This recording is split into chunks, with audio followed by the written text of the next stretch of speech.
તો એક અલગ પ્રકારનો મહિમા આપણા હૃદયમાં છે આચાર્ય પદનો. અને આચાર્ય મહારાજ શ્રી આપણું નામ લઈ અને આપણને એ ઠાકોરજીના અસ્થિ કળશનું, ઠાકોરજીના અભિષેકનું જળ અને એમાંય પાછું ગંગાનું જળ આપે છે, ત્યારે ત્રીજા ચોથા ઘૂંટડે તો આપણનેનો ભાવ કંઈક અલગ જ દેખાય છે.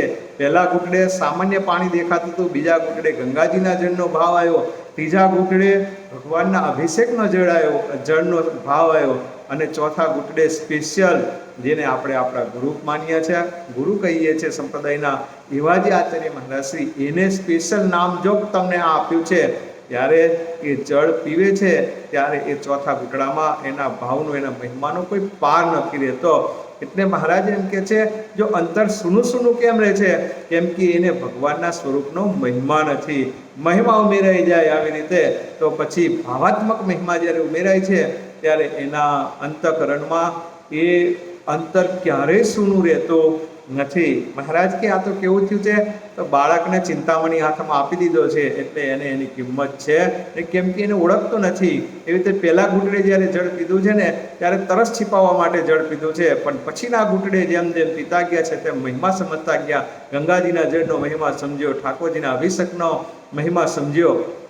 ત્યાર પછી સ્પેશિયલ મારા ગુરુએ મને પહોંચાડ્યું, મારા સુધી આ પહોંચાડ્યું છે પ્રસાદીનું જળ, એનો મહિમા સમજાય છે ત્યારે તો વાત જ કંઈક અલૌકિક થાય છે. એ ભાવાત્મક મહિમા જે છે એ જ્યારે હૃદયમાં ભરાશે ને ત્યારે અંતરમાં એકદમ પૂર્ણ કામ મનાશે, અને ત્યારે પૂર્ણ કામ મનાય ને પછી અંતર ક્યારેય સૂનું રહેતો નથી. પછી ભૂંડા ઘાટ માત્ર ટળી જાય છે. પણ આવો ભગવાનનો મહિમા સમજાય ત્યારે કે અક્ષરાધિપતિ ભગવાન પુરુષોત્તમ નારાયણ મને જાતે મળ્યા છે, મને મુખ મળ્યા છે.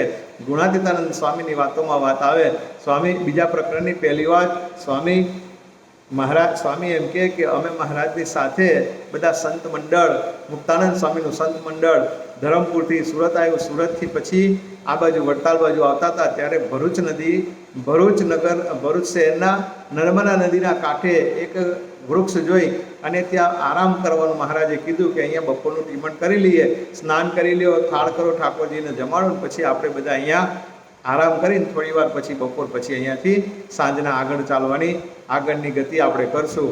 અને એ સમયે મહારાજ તો નાહી ધોઈ સ્નાન કરી અને સંતો બધા હતા એમને નાહી ધોઈ સ્નાન કરીને બધા પોતાની રસોઈ કામમાં લાગી ગયા. આ બાજુ મહારાજ એ વૃક્ષ નીચે ધ્યાન લગાવીને બેસી ગયા. આંખ ખોલે નહીં, આ બાજુ રસોઈ તૈયાર થઈ ગઈ.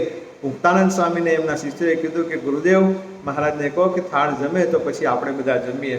મુક્તાનંદ સ્વામી મહારાજ પાસે આવે છે, મહારાજને કહે મહારાજ તમે હવે ધ્યાનમાંથી બહાર આવો અને આ થાળને સ્વીકાર કરો તો પછી નાના સંતો જમે. ત્યારે મહારાજે આંખ ખોલી નથી. બીજી વખત મુક્તાનંદ સ્વામીએ વિનંતી કરી છે, મહારાજે આંખ ખોલી નથી.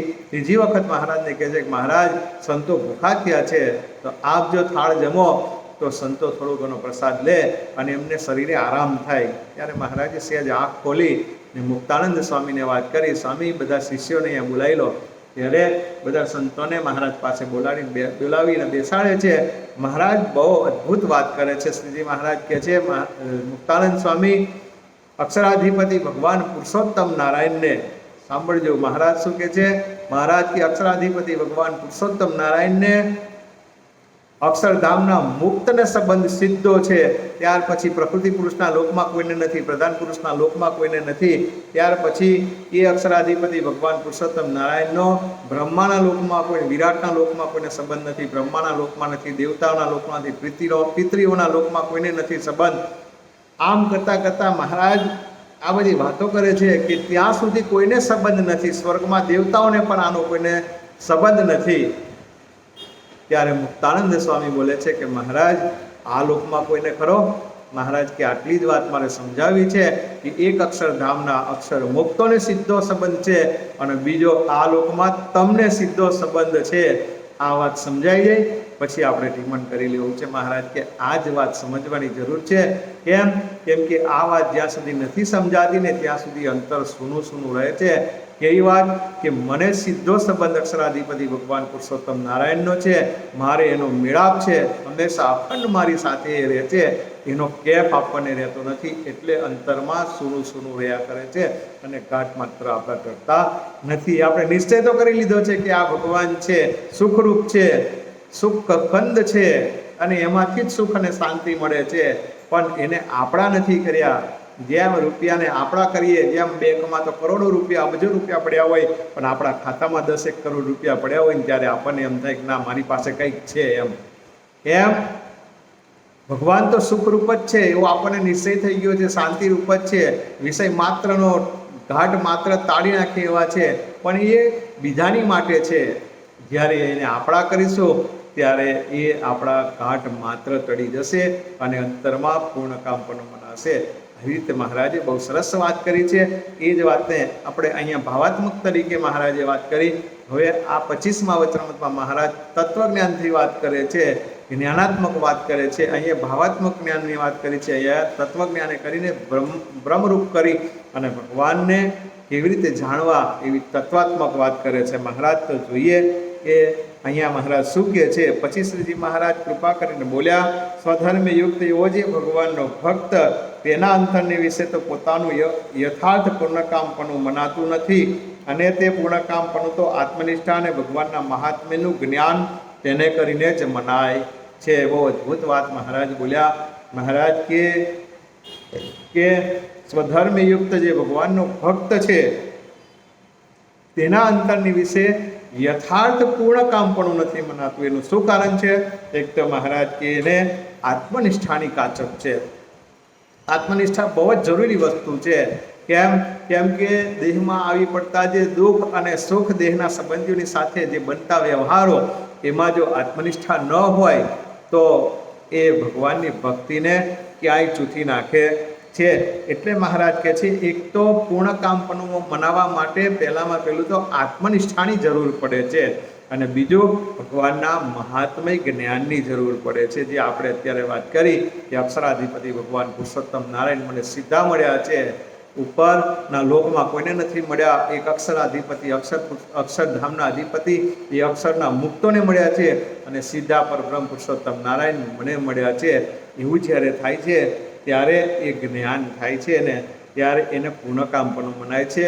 એવી રીતે તો માનો કે મુસ્લિમ સંપ્રદાયમાં જ્યારે મોહમ્મદ પૈગંબર સાહેબે ઇસ્લામના વિરુદ્ધ વાક્યો બોલ્યા અને લખ્યા, ત્યારે આખો મુસ્લિમ સંપ્રદાય, આરબ કન્ટ્રી એમની પાછળ પડ્યા છે. એમની સાથે એક સાથી લઈ અને ભાગી છૂટ્યા છે. કેમ કે મૃત્યુનો ભય દરેકને લાગે, એટલે એ પોતે ભાગી છૂટ્યા. ત્યાંથી એ સમય મહારાજ પર શિક્ષાપત્રીમાં લખ્યું કે જે સમય કાળ વિપરીત થાય ને ત્યારે તે દેશને એ છોડી દેવો, એ જગ્યાને છોડી દેવી, એને સુખેથી પોતાનું ગામનું, ગરાસનું ગામ હોય તો એ છોડી દેવું, સુખેથી જ્યાં ભજન થાય ને એવી જગ્યાએ જઈને રહેવું.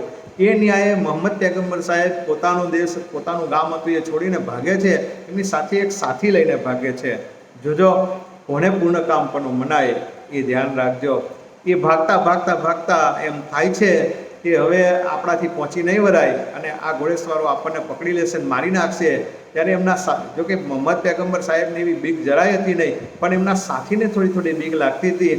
એટલે મોહમ્મદ પૈગંબર સાહેબને એમ કીધું કે હવે આપણે પકડાઈ જઈશું એમ લાગે તો શું કરીએ? ત્યારે મોહમ્મદ પૈગંબર સાહેબે કીધું, સામી ગુફા છે ને, ગુફામાં આપણે બંને જતા રહીએ. તો કે હા ભલે ચાલો. અને ગુફામાં જતા રહે છે.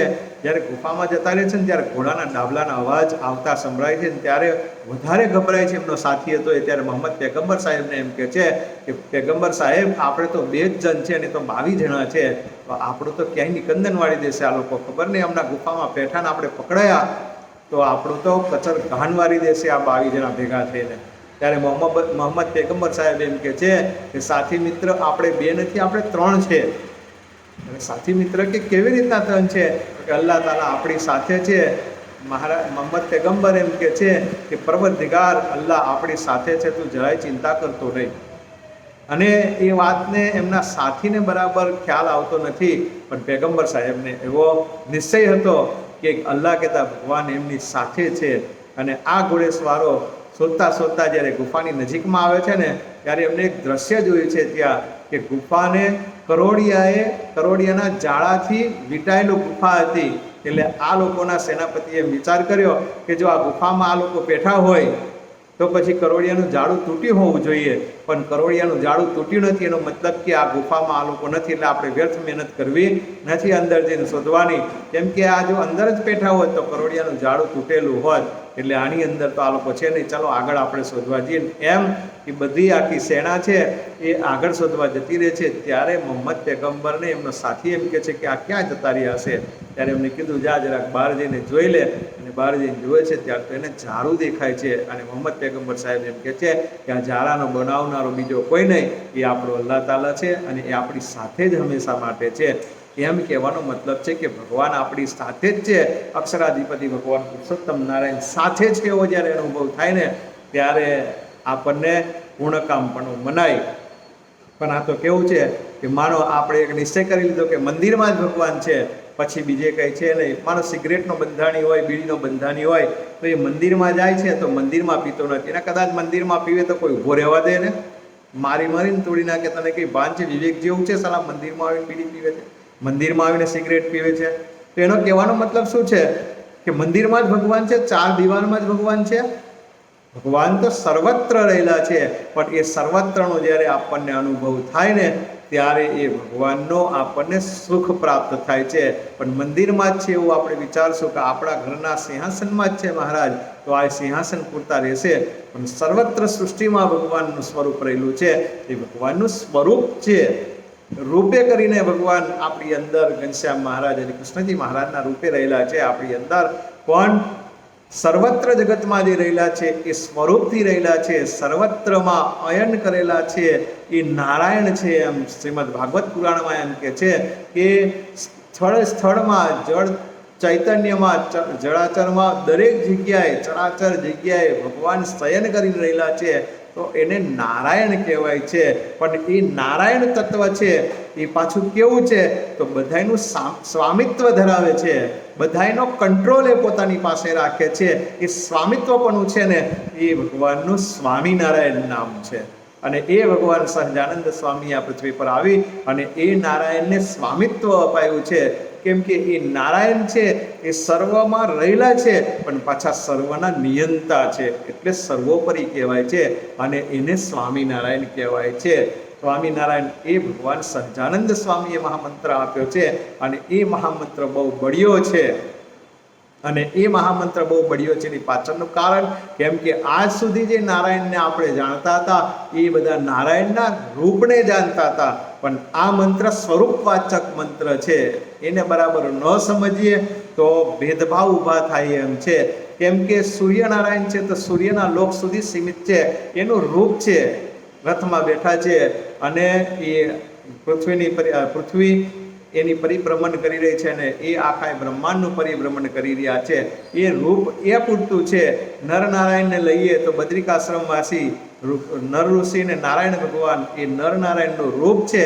લક્ષ્મીનારાયણ લઈએ તો લક્ષ્મીજીને ભગવાન નારાયણ એ રૂપ છે ભગવાનના. પણ સ્વામિનારાયણ છે એ ભગવાનનું સ્વરૂપ છે.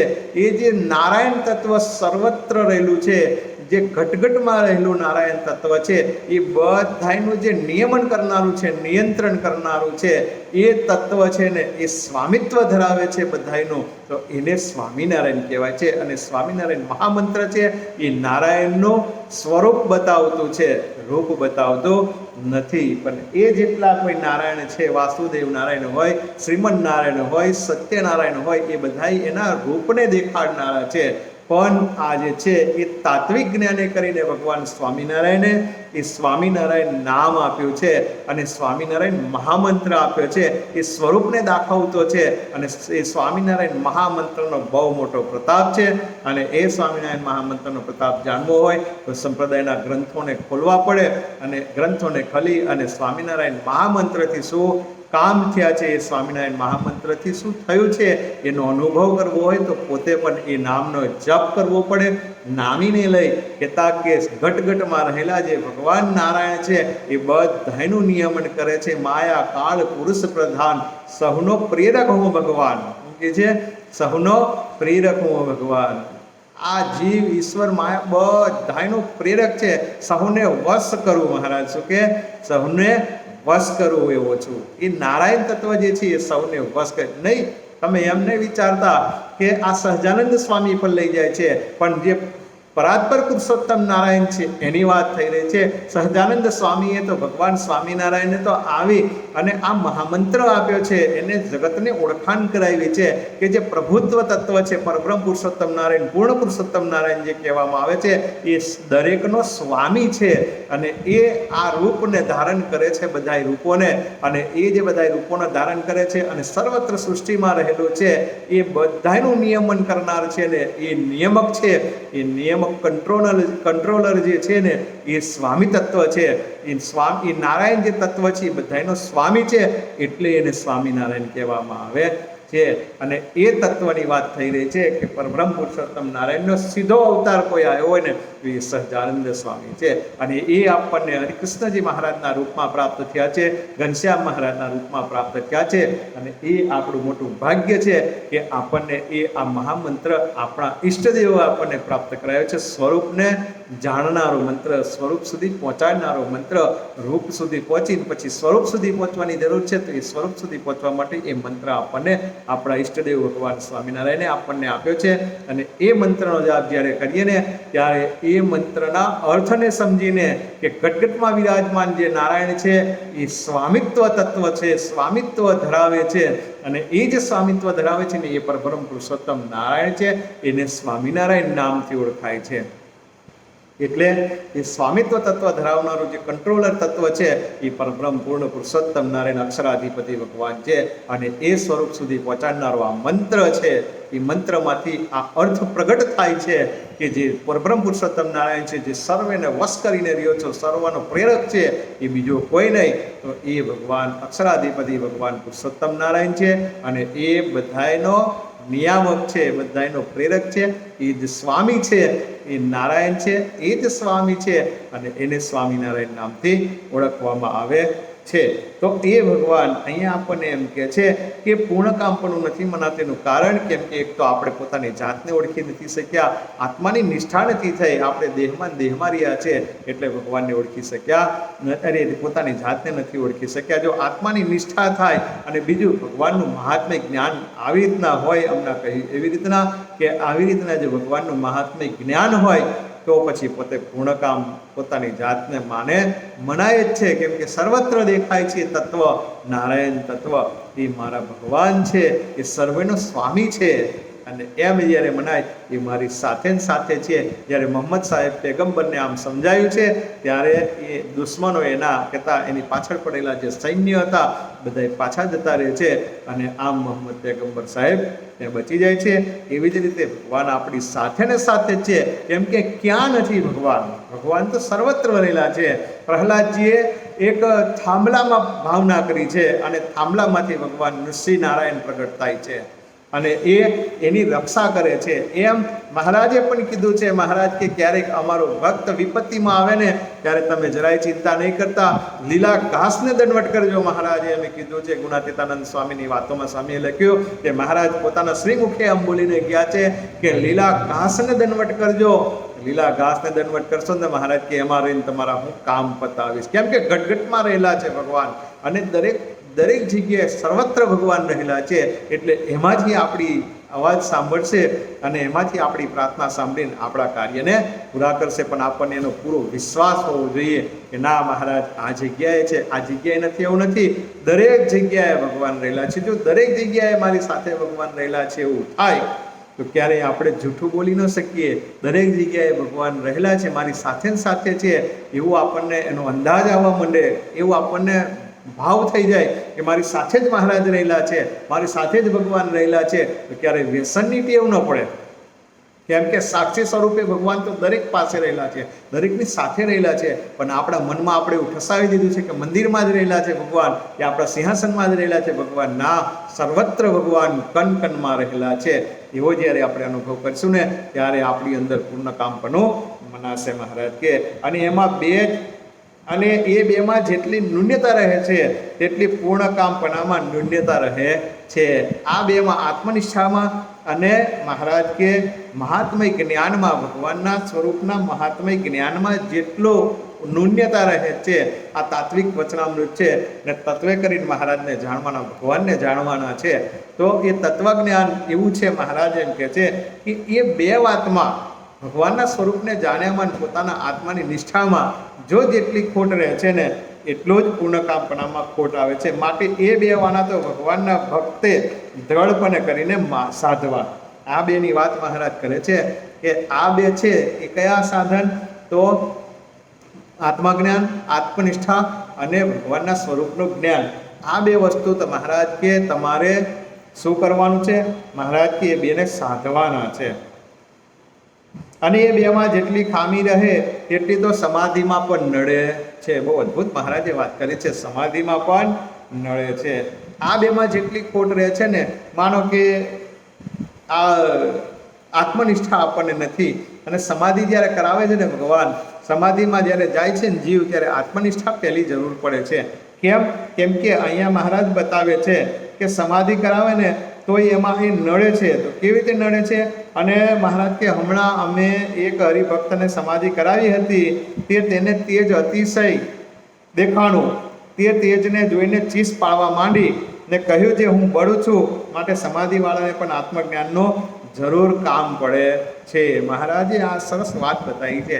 મહારાજ કે જો પોતાની વિશે આત્મજ્ઞાન નહીં હોય અને સમાધિમાં કદાચ જશે ને તો અંદર સમાધિમાં જતા તેજનો સમૂહ દેખાય છે, અને તેજ મધ્યે ભગવાન પુરુષોત્તમ નારાયણના દર્શન થાય છે. મહારાજ કે જો આત્મજ્ઞાન નહીં હોય ને, હું આત્મા છું, કેમ કે આત્માને કોઈ સળગાવી શકતો નથી, તો એ પોતે દેહરૂપ માને છે. તો મહારાજ અહીંયા કીધું, મહારાજ કે સમાધિવાળાને આત્મજ્ઞાનની જરૂર કેમ પડે છે? કેમ કે તે તેજને જોઈને ચીસ પાડવા માંડે છે, અને હું બળું છું એમ એને થવા માંડે છે. અને પોતાનું સ્વરૂપ આત્મા ન જાણે ને દેહને માને તો તેને ઘણી કાચપ રહી જાય છે. અને અમે તે હરિભક્તને સમજાવ્યું કે તારું સ્વરૂપ તો આત્મા છે, દેહ નથી. આમ સમજાવી મહારાજ કે તારું સ્વરૂપ તો આત્મા છે. આત્માને કોઈ બાળી શકતો નથી, આત્માને કોઈ ભીજવી શકતો નથી, સૂકવી શકતો નથી, કાપી શકતો નથી, છેદી શકતો નથી, ભેદી શકતો નથી. તું આત્મા છું, દેહ નથી. અને આ લાડકીબાઈ મેઘપુર ગામના વતની હતા. લાડકીબાઈએ અને મેઘપુર ગામના વતની એ લાડકીબાઈ, એ લાડકીબાઈએ મહારાજની પાસે બેસીને સમાધિ કરી હતી. ત્યારે સમાધિમાં મહારાજે આ વાતને બતાવી છે કે લાડકીબાઈએ તારો દેહ નથી અને ભાટનો દેહ તે તું નથી. લાડકીબાઈ તારું નામ નથી અને ભાટ જાતિમાં હતા, એટલે ભાટનો જે દેહ છે એ તું નથી, તું તો આત્મા છો. મહારાજ કે અને અછેદ અભેદ એવો જે આત્મા તે તારું સ્વરૂપ છે. મહારાજ કે આ તો રૂપ છે, આ તો એક ખોડિયું છે, પણ તારું અસલ જે સ્વરૂપ છે, રૂપ અને સ્વરૂપમાં બહુ ભેદ છે. યાદ રાખજો. આપણે આગળ જે નારાયણ તત્વની વાત કરી, જે સ્વામિનારાયણ તત્વની વાત કરી, જે સર્વેના પ્રેરક છે, સર્વના નિયંતા છે, સર્વ વ્યાપક છે, સર્વત્ર છે ને સર્વોપરી છે, એ જે તત્વ નારાયણ તત્વની આપણે જે વાત કરીને એ સ્વામિત્વ તત્વ છે, એટલે એને સ્વામિનારાયણ કહેવામાં આવે છે. અને એ ભગવાનનું સ્વરૂપ છે, રૂપ નથી. રૂપ કોણ છે? તો વિરાટ નારાયણ છે, પછી સૂર્યનારાયણ છે, સત્યનારાયણ છે, લક્ષ્મીનારાયણ છે. એ બધા જે રૂપ છે ભગવાનના, પણ ભગવાનનું સ્વરૂપ તો સ્વામિનારાયણ છે. કહેતા કે જે તત્વ છે એ સ્વરૂપ છે. તત્વે કરીને ભગવાનને જે સમજવાને એ સ્વામિનારાયણ મંત્રમાં, મહામંત્રમાંથી એ પ્રગટ થઈ આવે છે કે આ જે સર્વત્ર વ્યાપક છે, સર્વોપરી છે, સર્વના પ્રિયક છે, સર્વના નિયંતા છે, એ કોણ છે? તો એ પૂર્ણ પુરુષોત્તમ નારાયણ અક્ષરાધિપતિ ભગવાન એવા સ્વામિનારાયણ છે. એમ આપણે સમજવાનું છે. પણ કદાચ કોઈને એમ થઈ જાય કે તો પછી રૂપને શું કામ આપણે ભજવું જોઈએ? સ્વરૂપ જ આપણા હાથમાં છે. તો સ્વરૂપ આપણા હાથમાં છે, પણ સ્વરૂપ છે ને એ જેવું રૂપમાંથી આપણને જે હરિકૃષ્ણજી મહારાજનું રૂપ ભગવાને આપ્યું છે, એ અને શ્રી ઘનશ્યામ મહારાજનું રૂપ આપણને આપ્યું છે, એ રૂપમાં કેવું છે? તો સ્વરૂપ છે એ ઘન સ્વરૂપ, ચિત્ત ઘન સ્વરૂપ છે. અને આપણને જે મળ્યું એ રૂપ કેવું છે? તો એ રસ રૂપ છે. પ્રગટ સમરૂપ પ્રગટ રૂપ રસ રૂપ લખ્યું છે. પ્રેમાનંદ સ્વામીએ શું લખ્યું? સમરૂપ પ્રગટ રૂપ રસ. એ કોણ છે? સુખધામ અનુપમ નામ મેરેલો, એ વંદુ સહજાનંદ રસરૂપ છે. કોણ છે? એ જે આપણને સ્વરૂપ મળ્યું છે એ સહજાનંદ સ્વામી રીતે, સહજાનંદ સ્વામી કહેતા ભગવાન સ્વામિનારાયણનું સ્વરૂપ આપણને પ્રાપ્ત થયું છે. તો એ સ્વામિનારાયણ મહામંત્રથી આ તત્વ સ્વરૂપ તાત્વિક સ્વરૂપ પ્રગટ થાય છે અને એ પૂર્ણ પુરુષોત્તમ નારાયણ સુધી પહોંચાડનારું છે. મહારાજ કે એવી રીતે આત્માનું પણ સ્વરૂપ છે. આ આપણું રૂપ છે, આપણું નામ છે કે હું આ ગામનો છું અને મારું નામ ફલાણું છે. તો આ આપણું રૂપ છે, પણ સ્વરૂપ અલગ છે. સ્વરૂપ છે એ આત્મા છે, અક્ષર છે, ભગવાનનો દાસ છે, એને સ્વરૂપ કહેવામાં આવે છે. મહારાજ કે એને એમ અમે સમજાયું કે એ તે આ લાડકી બાઈ તારું નામ નથી ને ભાટનો દેહ તે તું નથી, તું તો અછેદ અભેદ અજર અમર એવો જે આત્મા તે તારું સ્વરૂપ છે. પછી અમે તેને સમાધિ કરાવીને કહ્યું જે હવે તું ગણપતિને સ્થાને જા. ત્યારે એ ગણપતિના સ્થાનકે ગયા. સ્થાનકે 4 પાંખડીનું કમળ છે, ત્યાં જઈને તારું સ્વરૂપ જો. અને જ્યારે સમાધિવાળો ગણપતિને સ્થાનકે જાય છે, જો પહેલાં પેલું છે ને સમાધિએ ગણપતિના સ્થાનકમાં જાય છે અને ગણપતિના સ્થાનકે જાય ત્યારે 4 પાંખડીવાળું કમળ દેખાય છે અને ત્યાં જાય છે ત્યારે મહારાજ કે ત્યાં નાદ સંભળાય છે, ઓમકાર સંભળાય છે. એવો ઊંડો ઓમકાર સંભળાય છે અને ઊંડો ઓમકારનો નાદ અને પ્રણવ સંભળાય છે. પ્રણવ કહેતા એને અવાજને પ્રણવ કહેવામાં આવે છે. એવો નાદ સંભળાય છે અને ત્યાં પ્રકાશ દેખાય છે, કહેતા તેજ દેખાય છે. અને તેથી પર બ્રહ્માના સ્થાનકને વિશે જાય છે ત્યારે તેથી નાદ પણ ઘણો સંભળાય છે, એટલે ઘણો ઊંડો નાદ સંભળાય છે અને પ્રકાશ પણ તેથી અતિશય ઘણો દેખાય છે. અને તેથી પર વિષ્ણુને સ્થાનકે જાય છે ત્યારે તેથી અતિશય નાદ સંભળાય છે અને તેથી તેજ પણ અતિશય દેખાય છે. એવી રીતે જેમ જેમ ઊંચા સ્થાનકને વિશે જાય છે તેમ તેમ વધુ ને વધુ નાદ સંભળાય છે અને વધુ ને વધુ પ્રકાશ દેખાય છે. એવી રીતે સમાધિમાં અતિશય તેજ દેખાય છે અને અતિશય નાદ થાય છે ને કળાકાર અતિશય થાય છે. તે ગમે તેવો ધીરજવાન હોય તો પણ કાયરપણું આવી જાય છે. મહારાજ કે એ સમાધિમાં જો મહારાજે અહીંયા બતાવ્યું છે, મહારાજ કે જેમ જેમ એ ઊંચા સ્થાનકમાં જાય છે ને તેમ તેમ નાદ વધુ ને વધુ સંભળાતો જાય છે ને પ્રણવ પણ વધુ ને વધુ પ્રણવ પણ સંભળાય છે અને પ્રકાશ પણ જેમ સમુદ્રમાં જે મોજા છે હિલોળા લે છે, એ મોજા આવે છે અને કેવું દેખાય છે, આપણને બીક લાગે એમ તેજના પુંજો વહેતા થાય છે ત્યારે તેજના મોજાઓ આપણને જાણે ખેંચી દેશે, ડૂબાડી દેશે એમ અનુભવ થવા માંડે છે એવું મહારાજ કહે છે. પણ જો પોતાની વિશે આત્મનિષ્ઠાની દ્રઢતા ન હોય તો મહારાજ કે બહુ બળવાનો હોય ને તો એમાં કાયરપણું આવી જાય છે. ગમે તેવો ધીરજવાન હોય તો એમાં શું આવી જાય છે મહારાજ કે કાયરપણું આવી જાય છે. અને મહારાજે અહીંયા દ્રષ્ટાંત બહુ સરસ મૂક્યું છે.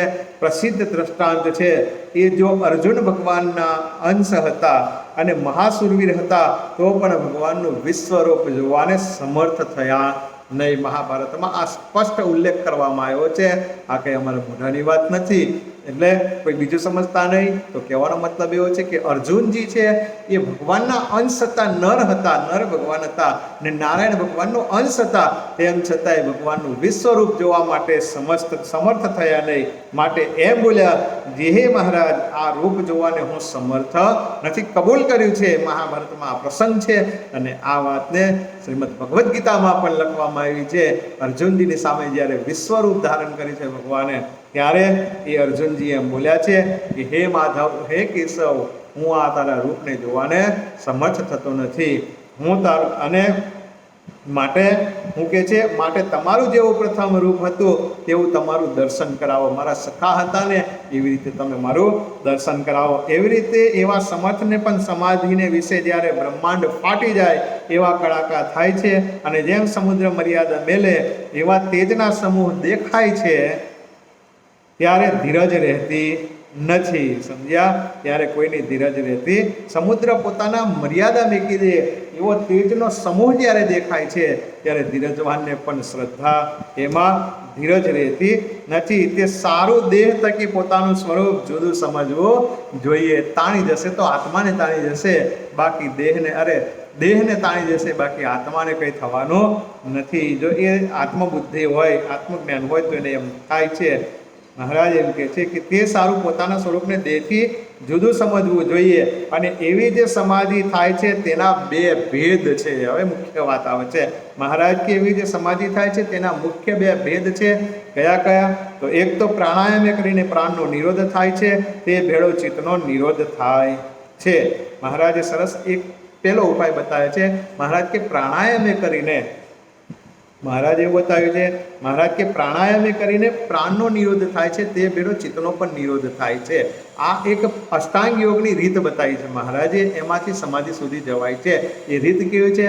યમ, નિયમ, પ્રત્યાહાર, પ્રાણાયામ, પ્રત્યાહાર, ધ્યાન, ધારણા ને સમાધિ. આવી રીતે એના 7 અંગો, 8 અંગો છે અને 8 અંગે કરી અને ભગવાન સુધી પહોંચાય છે. સમાધિ સ્થિતિ સુધી જવાય છે, પણ બહુ અઘરા છે, એટલે આજે કોઈ કરતું નથી, કોઈનાથી આ થતું નથી. કેમ કે યમમાં 5 નિયમો છે, એવી રીતના નિયમમાં 5-6 નિયમો છે. એ દરેકમાં અલગ અલગ જગ્યાએ અલગ અલગ નિયમો છે. સ્થાન એવું હોય, એકાંત હોવું જોઈએ. કેમ કે નિયમમાં રહીને દરરોજ એ સમયે કરવું જોઈએ. પણ આપણને સંસારી છે એટલે આપણે કદાચ કરવા બેઠા હોય, આપણા છોકરા છૈયા છે, બૈરાઓ છે, તે આપણને હક આવવા દે નહીં. ત્યાગીઓને પણ આનો હક નથી આવતો. તો આ નિયમ એટલે કે અષ્ટાંગ યોગ સિદ્ધ કરવો ને બહુ અઘરું કામ છે. એટલે મહારાજ કે એક નિયમ, એક વસ્તુ એવી છે કે પ્રાણાયામે કરીને પ્રાણનો નિરોધ થાય છે, એ ભેગો ચિત્તનો નિરોધ થાય છે. પછી ધારણા થાય છે, અને પછી પ્રાણાયામ કરીને જ્યારે ચિત્તનો નિરોધ થાય ત્યારે શાંત થઈ જાય. પછી ધારણા થાય છે, ધારણા થયા પછી ધ્યાન થાય ને પછી સમાધિમાં જવાય છે. ધારણા કહેતા ભગવાનના સ્વરૂપમાં 12 સેકન્ડ સુધી પોતાના મનને ચલાયા કરવું. કે એ કઈ સુધી? તો ચરણારવિંદથી લઈને શિખા સુધી, નખથી શિખા સુધી, મહારાજના પગના નખથી લઈને શિખા સુધી ભગવાનના સ્વરૂપમાં મનને રોકી રાખવું 12 સેકન્ડ સુધી. ત્યારે એક ધારણા થાય છે. એવી 12 ધારણા થાય, 144 સેકન્ડ થાય, એટલા 2.5 મિનિટ થાય ત્યાં સુધી એક સંકલ્પ ન થાય. આપણે તો બીજી ત્રીજી સેકન્ડે મન બહાર નીકળી જાય છે. તો આ 2.5 મિનિટ સુધી, 2.5 થી 3 મિનિટ સુધી ભગવાનના સ્વરૂપમાંથી મનને ખસવા ન દેવું, ભગવાનના ધ્યાનમાંથી મનને ખસવા ન દેવું, એને ધારણા કહેવાય છે. અને આવી જ્યારે 144 સેકન્ડની જે ધારણાઓ છે એ 12 ધારણા કરે, એવી 12 ધારણા કરે ત્યારે એને ધ્યાન થાય છે. અને એવી દીર્ઘકાળ સુધી ધ્યાન કર્યા કરે. ધ્યાનનો મતલબ ધારણા એટલે આખા સ્વરૂપમાં મનને ફેરવવું અને પછી એક જગ્યાએ સ્થિર કરવું, એકી સાથે ભગવાનની મૂર્તિને આખી મૂર્તિને જોઈ રહેવું, એનું નામ ધ્યાન કહેવાય છે. અને એવી રીતે 12 વખત જ્યારે એ કરે છે, 144 વાળા 12 વખત જ્યારે કરે છે ત્યારે એ ધ્યાનની સ્થિતિમાં જાય છે. અને દીર્ઘકાળ સુધી એ સ્વરૂપને આમ ને આમ જોયા કરે ને પછી એને કંઈક અંશે સમાધિ સ્થિતિ સુધી પહોંચાય છે. બહુ અઘરું છે, એટલે કોઈ કરતો નથી. મહારાજે 2 રીતો બતાવી છે આમાં, કે એક પ્રાણાય કરીને ચિત્તનો નિરોધ થાય છે, પ્રાણાયામે કરીને પ્રાણનો નિરોધ કરે એટલે ચિત્તનો નિરોધ થાય છે. આ બહુ અઘરું છે, પણ તમે જુઓ આ બહુ અઘરું છે. આજે આ યોગને સિદ્ધ કરનારા લગભગ કોઈ છે નહીં. એમાંય 2 પ્રકાર છે, એક સવિકલ્પ સમાધિ, બીજી નિર્વિકલ્પ સમાધિ. સવિકલ્પ સમાધિમાં એને વિકલ્પ સાથેની સમાધિ રહે, નિર્વિકલ્પ સમાધિમાં કોઈ વિકલ્પ જ નથી રહેતો, અને નિર્બીજ સમાધિ કહેવામાં આવે છે, નિર્બીજ સમાધિ યોગ કહેવામાં આવે છે. અને એવો તો કોક જ મળે છે, અને એવા કોક કેટલાક મળે છે, એમાં પોતે તો સમાધિ કરે છે પણ બીજાને સમાધિ કરાવે એવો કોઈક જ દેખાય છે. અને એના સ્પર્શ કરી કહેતા આજ્ઞા ચક્ર ઉપર અંગૂઠો મૂકી અને સમાધિ કરાવે ત્યારે બીજાને કરાવે છે, એનો સ્પર્શ કરવો પડે છે ત્યારે કોઈક બીજાને કરાવે. એવા તો કોઈક જ દેખાય, પણ એવા બધા હોય નહીં. પણ અહીંયા જે આપણે અષ્ટાંગ યોગની સમાધિની વાત કરીએ, સમાધિ પ્રકરણની વાત કરી રહ્યા છે, એ ભગવાન પુરુષોત્તમ નારાયણ કહેતા ભગવાન સ્વામિનારાયણનો આ સત્સંગમાં કેટલો પ્રતાપ એ તમને બતાવું છું. એ ભગવાન સ્વામિનારાયણનો શબ્દ જ્યાં સંભળાય, ભગવાન સ્વામિનારાયણની દ્રષ્ટિકોણી પર જેની પર પડે એ પછી યોગ્ય હોય કે ન યોગ્ય હોય સમાધિને, એને તરત સમાધિ થઈ જતી. અને કદાચ એ માંગરોળના વાણિયાઓ જ્યારે સમાધિ પ્રકરણ મહારાજે ચલાવ્યું ત્યારે મહારાજની દ્રષ્ટિ ન પડે એટલે પોતાના દુકાનના દરવાજા બંધ કરી લેતા. જ્યારે શેરીમાં મહારાજ ઊભી બજારે નીકળતા ને ત્યારે એ પોતાના દરવાજા બંધ કરી લેતા. મહારાજને વિચાર થયો, મહારાજ કે સાલા દ્રષ્ટિ પડવા નથી દેતા તો સમાધિ કેમ થશે? મહારાજે ચાકડી બનાવડાવી છે, અને ચાકડી પર ઘૂઘરી બનાવડાવી છે. એ ચાકડી પર ચડી અને મહારાજ માંગરોળની બજારમાં ચાલતા અને ચાકડીનો જે અવાજ આવતો એ ઘૂઘરીના અવાજે કરીને વાણિયાઓ જે હતા એના કાનમાં શબ્દ જે ચાકડીનો ઘૂઘરીનો જણકાર જ્યારે જાય છે એ જણકારના અવાજે કરીને સમાધિઓ થઈ જતી. આ ભગવાન પુરુષોત્તમ નારાયણનું પુરુષોત્તમપણું છે. અને કોઈ એમ કે કદાચ કે એ તો સ્વામી છે, તમે એને ભૂલા પડ્યા છો, આ તો ભગવાન સ્વામિનારાયણ છે, ભગવાન પુરુષોત્તમ નારાયણનો અવતાર છે, કોઈ સામાન્ય નથી, ભગવાન જ છે. પણ મહાપુરુષોને કોઈ ઓળખી શકતું નથી. મહાપુરુષ કહે છે એને બીજા સ્વામી છે એવા સ્વામી કહે છે, પણ આ કોઈ સ્વામી નથી. અને હમણાં તાજેતરમાં જ સ્વામિનારાયણ સંપ્રદાયને વૈદિક સંપ્રદાય તરીકેનો ખિતાબ મળ્યો અને આ ભગવાન સ્વામિનારાયણ એ ભગવાન છે એને કાશીના પંડિતોએ 1, 2, 3, 4 જણા નહીં 72 પંડિતોએ સાઇન કરીને પ્રમાણપત્ર આપ્યું છે કે મૂળ સંપ્રદાયના મૂળ સિદ્ધાંતો એ ભગવાન સ્વામિનારાયણના વૈદિક સિદ્ધાંતો છે અને ભગવાન સ્વામિનારાયણ એ ભગવાન છે. કોઈ એમ કહેતો હોય કે મહાપુરુષ હોય તો એ પંડિતોને જઈને મળી લો અને પંડિતોની સાઈનો ખોટી કરી નાખો. કેમ કે વિશ્વમાં કોઈ પ્રૂફ કરતું હોય હિન્દુ ધર્મને તો એ કાશીના વિદ્વાનો છે અને કાશીના પંડિતો કોઈ સામાન્ય પંડિતો હોતા નથી. એને સાબિત કરીને આપ્યું. એને 72 પંડિતોએ સાઇન કરીને પ્રમાણપત્ર આપ્યું છે અને એ પ્રમાણપત્ર એમ સાબિત કરે છે કે ભગવાન સ્વામિનારાયણ ભગવાન છે અને આ સંપ્રદાય વૈદિક સંપ્રદાય સનાતન સંપ્રદાય છે. એ સનાતન સંપ્રદાય વેદની સાથે જોડેલો છે. તો આ સમાધિ પ્રકરણથી પણ આપણને એમ દેખાય, અરે ભગવાનના શબ્દોની વાત જવા દો, ચાકડીના શબ્દની વાત જવા દો, એ મહારાજે આપેલી છડી એનો લાલ કલરનું ઠેબુ હોય એ કોઈને અડાડે તો એને સમાધિ થઈ જાય, લીલા કલરનું ઠેબુ અડાડે તો એને સમાધિ ઉતરી જાય છે. આજે દર્શનીય સ્થળોમાં એ છડીઓ પણ છે અને એ ચાખડીઓ પણ છે. જે ચાખડીએથી મહારાજ સમાધિ કરાવતા, જે રૂમાલથી મહારાજ સમાધિઓ કરાવતા, એ આજે દર્શનીય સ્થળોમાં છે. બીજા નંબરમાં કે શેખજીને દાઢીમાં ઐશ્વર્ય મૂક્યો છે. ભગવાન તો કરાવતા પણ ભગવાનના એવા ભક્તો છે, શું વાત કરીએ, વાતો કરવા બેસે તો ઘણો સમય થાય એમ છે. શેખજીની દાઢીમાં સમાધિનો ઐશ્વર્ય મૂકે ભગવાન, એના સંતોમાં સમાધિનું ઐશ્વર્ય મૂકે, એના હરિભક્તોમાં ઉપલેટાના લાલદાસભાઈ, પર્વતભાઈ, માંગરોળના ગોવર્ધન શેઠ, કેટલાની વાત કરીએ. સમાધિઓ કરાવે ને સમાધિમાંથી બહાર કાઢે. કલ્યાણભાઈ વંથલીના કેટલાની વાતો કરવી આપણે. એ બધાને ભગવાન સ્વામિનારાયણે ઐશ્વર્ય પ્રતાપો આપ્યા છે. પોતે તો કરાવતા પણ આવાને પણ એ ઐશ્વર્ય આપીને ભગવાનનું સુખ અપાવતા, અક્ષરધામનું સુખ અપાવતા અને ધામોધામના વર્ણન કરાવેલા છે. અને એ પંડિતોએ સાબિત કરેલું છે કે ના, આ ધામનું વર્ણન નાનું બાળક જો કરતું હોય તો એને તો આવું કંઈ જ્ઞાન હોય નહીં. તો એ જ્ઞાન શાસ્ત્રોમાં લખેલું છે કે આ ધામનું આવું વર્ણન છે અને નાનું બાળક સમાધિમાં એ ધામમાં પહોંચી અને એ ધામના વર્ણનોને લઈ આવતા અને અહીંયા રૂબેરૂપ આમ જેવું એ ધામમાં જોઈને આવે છે એવું જ શાસ્ત્રમાં મળતું આવે છે લખેલું. તો એ કહેવાનો મતલબ એ છે કે જો ખાલી એના હરિભક્તો કોઈને સમાધિ કરાવતા હોય સંપ્રદાયના, તો એના સંતો જો સમાધિ કરાવતા હોય, એના આચાર્ય મહારાજશ્રીઓ જો એ સમાધિ કરાવતા હોય તો ભગવાન કરાવે અને એ ભગવાન હોય એમાં શું મોટી વાત છે. એ તો નિશ્ચય પુરુષોત્તમ નારાયણ જ હોય, બાકી એમાં કોઈ ફેર હોતો નથી. એટલે અહીંયા મહારાજ કહે છે કે પ્રાણાયામ કરીને પ્રાણનો નિરોધ થાય છે, એટલે એ અઘરું છે. પણ મહારાજ કે બીજી વાત બતાવે છે મહારાજ કે ચિત્તે કરીને બીજી વાત બતાવે છે મહારાજ અહીંયા કે અને બીજો પ્રકાર એ છે જે ચિત્તને નિરોધે કરીને પ્રાણનો નિરોધ થાય છે. તે ચિત્તનો નિરોધ ક્યારે થાય છે? હવે આ સહેલી રીત મહારાજે બતાવી. પ્રાણાયામ અઘરો છે, અષ્ટાંગ યોગ અઘરો છે, એટલે મહારાજ કે કોઈ કરતો નથી. આ ઉંમરની એટલે કહેતા શરીર સ્વાસ્થ્યની પણ જરૂર પડે છે. મોટી ઉંમરના હોય તો આ યોગ સાજી નથી શકતા. પણ આ ચિત્તના નિરોધે કરીને પ્રાણના નિરોધની વાત આવી છે ત્યારે જરાક લઈ લઈએ કે ચિત્તના નિરોધે કરીને પ્રાણનો નિરોધ કેવી રીતે થાય છે. તો જ્યારે સર્વ ઠેકાણેથી વૃત્તિ તૂટીને એક ભગવાનની વિશે વૃત્તિ જોડાય. ચિત્તનો નિરોધ ક્યારે થાય છે? કે સર્વે ઠેકાણેથી વૃત્તિ તૂટી અને એક ભગવાનની વિશે વૃત્તિ જોડાય ત્યારે. અને તે ભગવાનની વિશે ક્યારે વૃત્તિ જોડાય? તો જ્યારે સર્વ ઠેકાણેથી વાસના તૂટીને એક ભગવાનના સ્વરૂપની વાસના થાય ત્યારે તે વૃત્તિ કોઈની હટાવી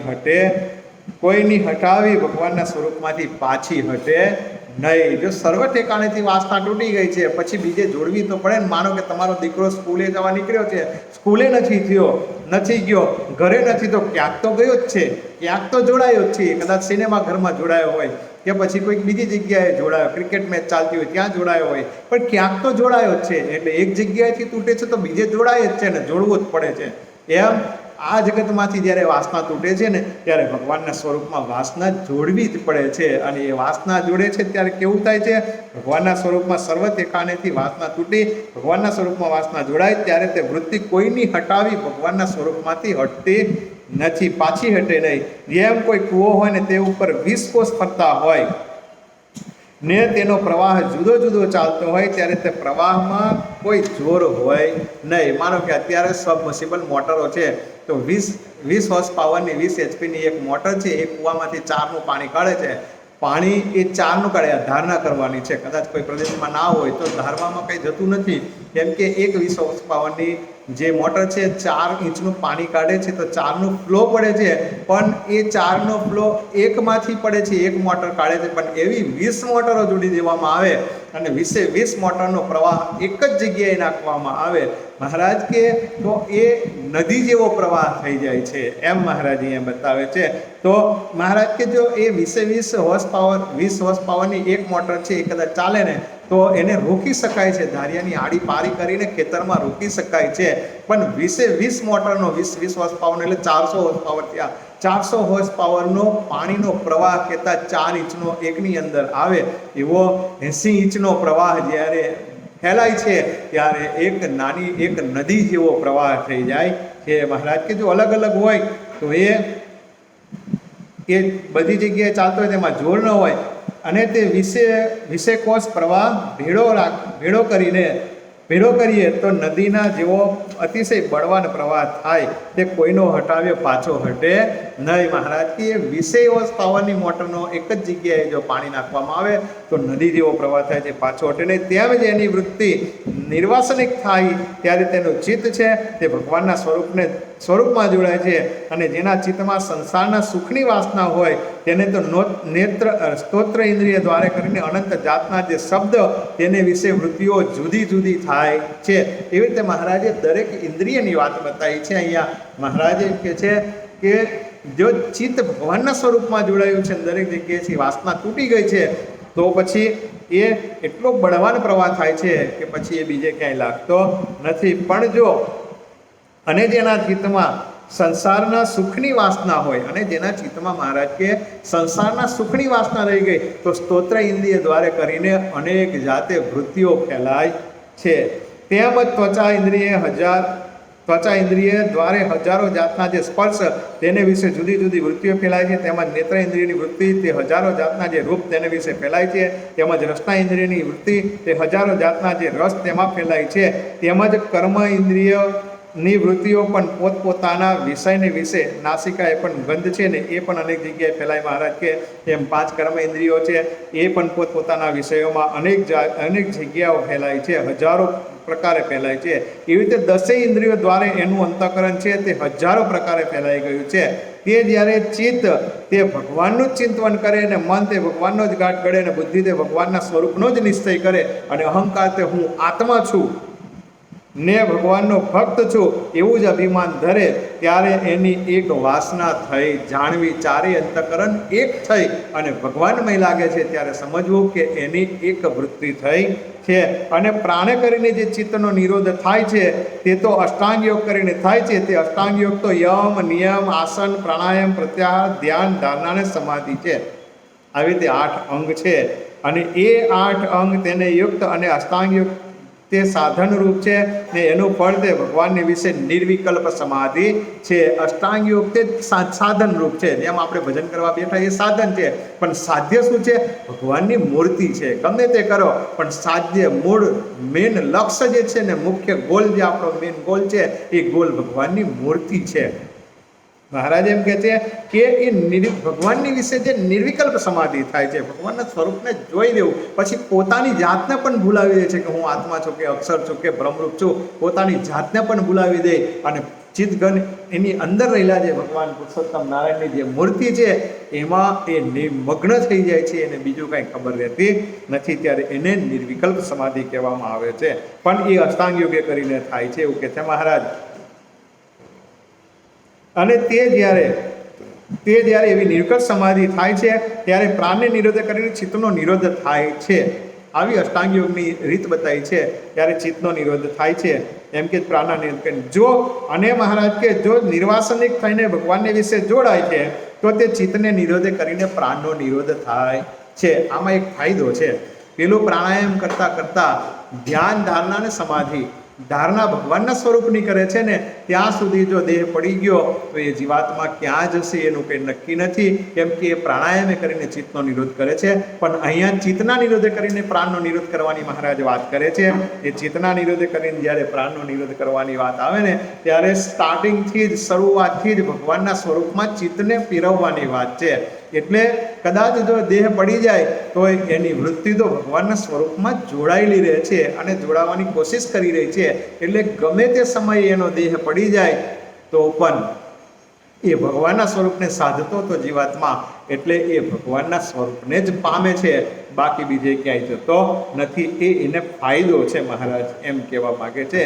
માટે મહારાજ કહે છે એક તો ચિત્ત નિર્વાસન થઈને ભગવાનની વિશે જોડાય છે તો તે ચિત્તને નિરોધ કરીને પ્રાણનો નિરોધ થાય છે.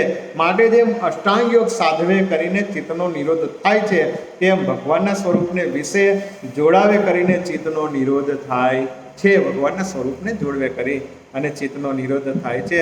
માટે જે ભક્તની ચિત્તવૃત્તિ ભગવાનના સ્વરૂપને વિશે જોડાણી તેને અષ્ટાંગ યોગ વગર સાથે સધાઈ રહ્યો છે. જે ભક્તની વૃત્તિ ભગવાનના સ્વરૂપમાં જોડાઈ ગઈ છે સમજવું મહારાજ કે એ વગર સાધે અષ્ટાંગ યોગ સાધી રહ્યો છે.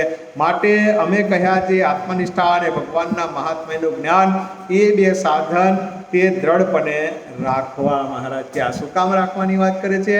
કેમ કે એ સમાધિ સ્થિતિ સુધી મહારાજ આપણને પહોંચાડવા માગે છે. અને વર્તમાન ધર્મ છે તે તો ભગવાનની આજ્ઞા છે તે જરૂર રાખવા. પાછું આવું થયા પછી એમ કે હવે હું આપણે વર્તમાન ધર્મ રાખવા. વર્તમાન કહેતા કે આપણા જે 5 વર્તમાનો છે, વર્ણાશ્રમના ધર્મો છે, એ આપણે શું રાખવા એમ. તો મહારાજ કે ના, વર્તમાન ધર્મ તો ભગવાનની આજ્ઞા છે. જો ભગવાનનો આવો મહિમા સમજતો હોય તો ભગવાનની આજ્ઞા ક્યારેય લોપાતી નથી. એટલે વર્તમાન ધર્મ તો સહેજે જ રહે છે જો ભગવાનનો મહિમા ખરેખર સમજતા હોય તો. મહારાજ કે વર્તમાન ધર્મ છે તે તો ભગવાનની આજ્ઞા છે તે જરૂર રાખવા. જેમ બ્રાહ્મણનો ધર્મ છે જે નાવું ધોવું ને પવિત્રપણે રહેવું તે કોઈ દિવસ શૂદ્રના ઘરનું પાણી પીવે જ નહીં, તેમ સત્સંગી હોય તેને ભગવાનની આજ્ઞામાં ફેર પાડવો જ નહીં. આવી મહારાજની આજ્ઞા છે. મહારાજ કે ગમે તેવી સમાધિ સ્થિતિ સુધી પહોંચી ગયો હોય તો પણ મહારાજ કે જેવી રીતે પોતપોતાના નિયમો બતાવ્યા છે, ગ્રસ્તને ગ્રસ્તનો નિયમ બતાવ્યો છે, ત્યાગીને ત્યાગીનો નિયમ બતાવ્યો છે, અને મહારાજે એમ બતાવ્યું કે વર્ણ અને આશ્રમના જે નિયમો બતાવ્યા છે, 5 વર્તમાનો આપણા બતાવ્યા છે, 11 નિયમો આપણને જે મહારાજે નિર્વિકલ્પ ઉત્તમતીમાં બતાવ્યા છે એ નિયમમાંથી ક્યારેય જીવ પાછો પડે નહીં. ગમે તેટલો ઉપર સ્થિતિ સુધી પહોંચી જાય તો એ મહારાજ કે જેમ બ્રાહ્મણનો ધર્મ છે નાહી ધોઈને પવિત્ર રહેવું અને કે કોઈ દિવસ શુદ્ધના ઘરનું પાણી પણ પીવે જ નહીં. બહુ સરસ વાત લખી છે મહારાજે. તેવી જ રીતે તેમ સત્સંગી હોય તેને ભગવાનની આજ્ઞામાં ફેર પાડવો જ નહીં. મર્મમાં આપણને વાત સમજાવી છે. આપણે બહુ સમજવાની જરૂર છે કે આપણે બહારની હોટલોના અને લગ્નોના જે વરાના જમણવાળમાં આપણે જમી લઈએ છીએ અને પાણી ગાળ્યા વગરનું ગમે ત્યાં પી લઈએ છીએ. બિસ્લરીનું છે એવું સમજીને, આરોનું છે એવું સમજીને ઘરનું નથી બાંધતા, દૂધને ગાળ્યા વગર પી લઈએ છીએ. ઘી અને દહીં દૂધને ગાળ્યા વિના આપણે પી લઈએ છીએ. તો મહારાજ કે એ ફેર પડવા દેવો નહીં. ભગવાનની જે આજ્ઞાઓ છે એ આજ્ઞાઓને તો પાળવી જ રહે. મહારાજ કે કેમ જે ભગવાનની આજ્ઞા પાળે તો તેની ઉપર ભગવાન રાજી થાય છે. આ મહેનત છે, પેલી સાધના છે. સમજો, એ સાધનાથી ભગવાન સુધી પહોંચવાની વાત છે. પણ ભગવાન સુધી પહોંચ્યા પછી જો ભગવાન રાજી ન થાય તો એનો કોઈ મતલબ છે નહીં. એટલે મહારાજ એમ કે છે કે ત્યાં સુધી પહોંચ્યા પછી શું, આપણે કોઈના ઘરે ગયા પછી મોઢું ચડાવીને બેઠો હોય તો આપણને મહેમાન ગતિનું સુખ આવે નહીં. પણ આપણી એ મહિનાથી રાહ જોતો હોય અને અમુક તારીખે હું તમારી ઘરે આવવાનું છું એમ 6 મહિના આગળ આપણે કહી દીધું હોય અને આપણે જે આપણી જે રાહ જોતા હોય પછી જે આપણને મહેમાન ગતિનો આનંદ આવે પણ એને ઘેર ગયા પછી જો મોડું ચડાવી રાખે તો તો આપણને પણ મહેમાન ગતિનો આનંદ આવે નહીં. એવી રીતે ભગવાન સુધી પહોંચવાનો રસ્તો તો બતાવ્યો મહારાજે. સમાધિએ કરીને ભગવાનના સ્વરૂપ સુધી પહોંચી જવાય છે, પણ ત્યાં ગયા પછી ભગવાન રાજી ન થાય તો ભગવાનને રાજી કરવા માટે ભગવાનના વર્તમાન ધર્મ છે મહારાજે બતાવ્યા છે. મહારાજની જે આજ્ઞાઓ છે એ તો આજ્ઞાઓ આપણે પાળવી જ રહી. મહારાજ કે આજ્ઞા પાળવાથી શું થાય? કેમ જે ભગવાનની આજ્ઞા પાળે તો તેની ઉપર ભગવાન રાજી થાય છે, એની ઉપર ભગવાન રાજી થાય છે. અને ભગવાનનું મહાત્મય તથા વૈરાગ્ય સહિત આત્મજ્ઞાન એ બેની અતિશય દ્રઢતા રાખવી. ફરી પાછી મહારાજ એ વાતને લાયા. મહારાજ કે એક આત્મજ્ઞાન સહિત જે વૈરાગ્ય છે, કેમ કે બધેથી મનને ઉખાડી નાખવું છે, ભગવાનના સ્વરૂપમાં જોડવું છે, એટલે આત્મજ્ઞાનને વૈરાગ્યની જરૂર પડે છે. સ્વધર્મ તો ભગવાનની આજ્ઞા છે એટલે રાખવાનો જ છે, પણ અહીંયા મહારાજ એમ કે છે કે આત્મજ્ઞાનને અને વૈરાગ્ય ભગવાનનું મહાત્મ્ય તથા વૈરાગ્ય સહિત જે આત્મજ્ઞાન એ બે અતિશય દ્રઢ કરીને રાખવા અને પોતાને વિશે પૂર્ણ કામ સમજવા. મુખ્ય વસ્તુ છે મારી સાથે જ ભગવાન રહેલા છે, અખંડ એ ભગવાનને હું સંભાળ્યા કરું છું. હાલતા ચાલતા ખાતા પીતા નાતા ધોતા સર્વે ક્રિયામાં એ ભગવાનની વિસ્મૃતિ ક્યારેય થવા દેવી નહીં. એવા મોટા ભગવાન આપણને પ્રાપ્ત થયા છે મહારાજ કે. અને એને પોતાની સાથે છે એવું સમજી પોતાને વિશે પૂર્ણ કામ સમજવું, પૂર્ણ કામ પણ સમજવું, જે હવે મારે કાંઈ ન્યૂન્યતા રહી નથી. હવે મારે મહારાજ કે કોઈ જાતની ન્યૂન્યતા રહી નથી. એટલે જ મહારાજે શિક્ષાપત્રીના 116મા શ્લોકમાં લખ્યું મહારાજ કે નિજાસિતાનમ નિજાત્માનમ બ્રહ્મરૂપમ દેહત્રય વિલક્ષણમ વિભાવ્ય તેન કર્તવ્યા કૃષ્ણસસ ભક્તિ કૃષ્ણસસ સર્વદા. શું કહે છે મહારાજ કે નિજાત્માનમ બ્રહ્મરૂપમ દેહતય વિલક્ષણમ. આ દેહથી હું આ 3 શરીરથી જુદો છું, માયાના 3 ગુણથી 3 અવસ્થાથી જુદો છું. એવી વિભાવ્ય તેન કર્તવ્ય મહારાજ કહે છે કે એવી ભાવના કરવી, એમ એવો ભાવ લાવવો. અને એ ભાવમાં ને ભાવમાં મહારાજ કે બ્રહ્મરૂપ થઈ જવાય છે ને બ્રહ્મરૂપ થઈ અને સદાય ભગવાનની ઉપાસના કર્યા કરવી. ભક્તિ કૃષ્ણસ સર્વદા, કૃષ્ણસ્ય સર્વદા કહેતા ભગવાનની કાયમ માટે સર્વદા કહેતા અખંડ ભક્તિ બ્રહ્મરૂપની ભાવના કરીને કરવી. તો ભાવ લાવવો એની અંદર કે હું 3 દેહ 3 અવસ્થા માયાના 3 ગુણથી પર છું, અક્ષર છું, બ્રહ્મરૂપ છું, એવો ભાવ લાવતો. ભાવથી શું થાય? ભાવથી શું થાય કે ભાવથી જ બધું થાય છે, ભાવ વગર કંઈ થતો નથી. કહેતા કે આપણને જે વસ્તુનો ભાવ થાય છે એ જ વસ્તુ આપણી અંદર ક્રિએટ થાય છે. કહેતા કે એનો અંદર ઉત્પન્ન પ્રગટ થાય છે. અને હું અક્ષર છું એવો ભાવ કરે તો એની અંદર અક્ષરનો ભાવ આવવા માંડે છે. ભગવાનના સાધર્મ્યપણાનો, અક્ષરના સાધર્મ્યપણાનો ભાવ એની અંદર આવવા માંડે છે. એ તો આપણે જોઈએ જ છે કે જેવો આપણે ભાવ કરીએ છીએ એવી આપણી અંદર એ વૃત્તિઓ થવા માંડે છે, આપણી અંદર એવું પ્રગટ થવા માંડે છે. એટલે મહારાજે બહુ સરસ વાત લખી, વિભાવ્ય તેન કર્તવ્ય. એવો ભાવ આપણે લાવી અને ભગવાન શ્રી કૃષ્ણ કહેતા ભગવાનની સર્વદા સેવા કર્યા કરવી, ભગવાનની ભક્તિ કરવી. ભક્તિ સર્વદા એટલે ભક્તિ કાયમ માટે ભગવાનની કરવી. એમ અહીંયા મહારાજ આપણને સમજાવે છે. મહારાજ કે એવી રીતે સમજીને કે પોતાની જાતને આવી રીતે પૂર્ણ કામ સમજી એવો ભાવ લાવી કે હું હવે પૂર્ણ કામ થયો છું, ભગવાન પુરુષોત્તમ નારાયણ મારી સાથે જ છે અને હું બ્રહ્મરૂપ થયો છું અને અક્ષરાધિપતિ ભગવાન પુરુષોત્તમ નારાયણ હું અક્ષર છું, મારી વિશે અક્ષરાધિપતિ ભગવાન પુરુષોત્તમ નારાયણ અખંડ વિરાજમાન છે. આવો ભાવ કરીને ભગવાનની ભક્તિ નિરંતર કર્યા કરવાની છે. અને પોતાની જાતને મહારાજ કે પૂર્ણ કામ સમજવું, જે હવે મારે કાંઈ ન્યૂન્યતા રહી નથી એમ સમજીને નિરંતર ભગવાનની ભક્તિ કરવી. ને તે સમજણને કેફે કરીને છકી પણ જવો નહીં. એ સમજણને કેફે કરીને છકી પણ જવું નહીં મહારાજ કે. અને પોતાને અકૃતાર્થપણું પણ માનવું નહીં, છકી પણ ન જવું. એનું કારણ શું મહારાજ કેવી રીતે બતાવે છે કે સર્વોપરીની ઉપાસનાનું આડ લઈ અને બીજા દેવી દેવતાઓને ખોટા પણ ન કરી નાખવા મહારાજ કે. કેમ કે એ બધા જ રૂપ છે એ સ્વામિનારાયણના સ્વરૂપ છે એના રૂપ છે. જે બધાએ સર્વત્ર, પહેલા આપણે વાત કરીએ મહાત્મા જ્ઞાનની કે સર્વત્ર વ્યાપક જે સ્વરૂપ છે, સર્વત્ર ઘટઘટમાં વિરાજમાન એવા જે સર્વના પ્રેરક ભગવાન છે, સર્વના નિયંતા છે, સર્વોપરી ભગવાન છે, એ જે નારાયણ તત્વ રહેલું છે, સર્વમાં અયન કહેતા આરામ કરીને રહેલા છે એ ભગવાન છે, નારાયણ તત્વ છે, એ બધાનું સ્વામિત્વ તત્વ છે.